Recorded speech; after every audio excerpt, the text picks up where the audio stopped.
నమస్తే. తూర్పు టీవీ వార్తలకు స్వాగతం.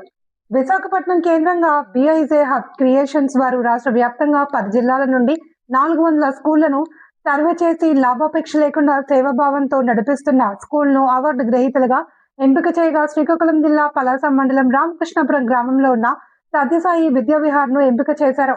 ఈ రోజు విశాఖపట్నం గీతం యూనివర్సిటీలో మదర్ తెరెసా ఆడిటోరియంలో పార్లమెంట్ సభ్యులు భారత్ రాష్ట్ర ఎంఎస్ఎంఈ మంత్రివర్యులు శ్రీనివాస్, పలాస ఎమ్మెల్యే శిరీష మరియు పలాస నియోజకవర్గ సమన్వయకర్త యార్లగడ్డ వెంకట చౌదరి చేతుల మీదుగా చైర్మన్ రామేశ్వరరావు అవార్డు అందుకోనున్నారు. ప్రిన్సిపల్ ప్రీతి చౌదరి, అసిస్టెంట్ మేనేజర్ అనుదీప్ తదితరులు పాల్గొన్నారు. సోదరులు ఎంఎన్ఆర్ గారు వారి ఆధ్వర్యంలో జరుగుతున్న ఈ కార్యక్రమానికి ఇక్కడ చేసిన ముఖ్య అతిథులు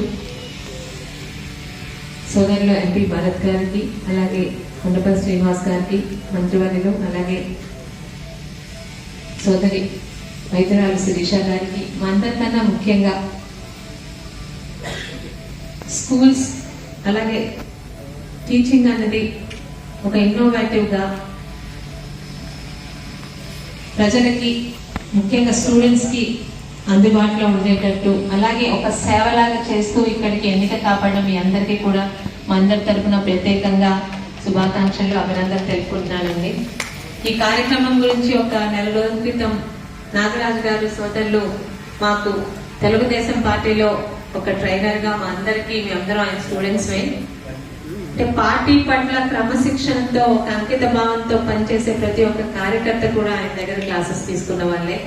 ఆయన కార్యక్రమం ఫోన్ చేసినప్పుడు విశాఖపట్నానికి నేను ఎందుకండి అన్నాను, కానీ ఇది మీ అందరికి సంబంధించి విద్యకి సంబంధించిన ఒక కార్యక్రమం చెప్పినప్పుడు, అలాగే నేను చదువుకున్న మా గీతం కాలేజ్ అని చెప్పినప్పుడు ఈ రెండు కాన్సెప్ట్స్ ఇక్కడికి రావడం జరిగిందండి.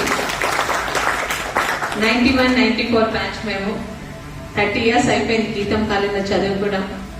అంటే ఒక విజనరీ అన్నది ఆ రోజుల్లోనే గీతంలో సీట్ రావడం అనేది we used to feel privilege.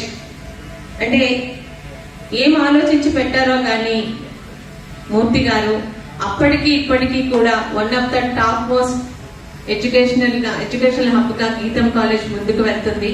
ఈ రోజు దేశ విదేశాల్లో ఉన్నారు మా సీనియర్స్ కానీ, మాతో చదువుకున్న కానీ, మా జూనియర్స్ కానీ అందరికీ ఒక కనెక్టివిటీ గీతం కాలేజ్. అంటే ఒక ఇంత దూరం కట్టినప్పుడు కూడా చాలా మంది అప్పట్లో మన ఎంతో మంది ప్రశ్నలు అడుగుంటారు, కానీ ఒక ఆహ్లాదకరమైన వాతావరణంలో ఈ రోజు రోజుకి తన స్టూడెంట్స్ కానీ ఇక్కడున్న ఇతర మిగతా వారిని కూడా అన్ని శాఖలకు విస్తరిస్తూ ఈ రోజు విశాఖపట్నానికే కాదు ఆంధ్ర రాష్ట్రానికి ఉన్న one of the best institute గా గీతం వెళ్తుందంటే దట్ ఈస్ ద మూర్తి గారు ఒక విజనరీతో ముందుకు తీసుకెళ్లారు. ఆ రోజు స్టూడెంట్స్ తో కూడా ఆయన కలిసేవారు. వారంలో 2-3 రోజులు మాత్రంగా ఒక ప్రత్యేకత ఉంది. అందరి ఇన్స్టిట్యూట్ లో కాకుండా మీ అందరి 8 జిల్లాల్లో మీకున్న వివిధ రకాల టాలెంట్స్ తోని మీరు ముఖ్యంగా స్టూడెంట్స్ చేస్తున్న సేవలు కానీ ఇవన్నీ గుర్తు పెట్టుకొని మీరు ఇక్కడ దాకా సెలెక్ట్ అయి వచ్చారంటేనే మీ అందరు చాలా స్పెషల్.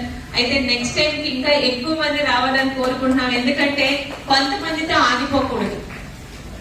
అన్ని దానాల్లో కన్నా విద్యాదానం చాలా గొప్పదన్నారు. ఆ విద్యని ఈ రోజు కమర్షియల్ గా చేసేస్తూ ముందుకు వెళ్తున్న రోజుల్లో కూడా మీ అందరు కూడా దాన్ని ఒక స్పెషల్ గా తీసుకొని సేవని, దానిలోని చారిటీని కూడా తీసుకొని వెళ్తూ ఇంతమందికి రకరకాల ఇంట్లో ముఖ్యంగా మా పలాస నుంచి వచ్చారు సత్యసాయి వీళ్ళు కూడా.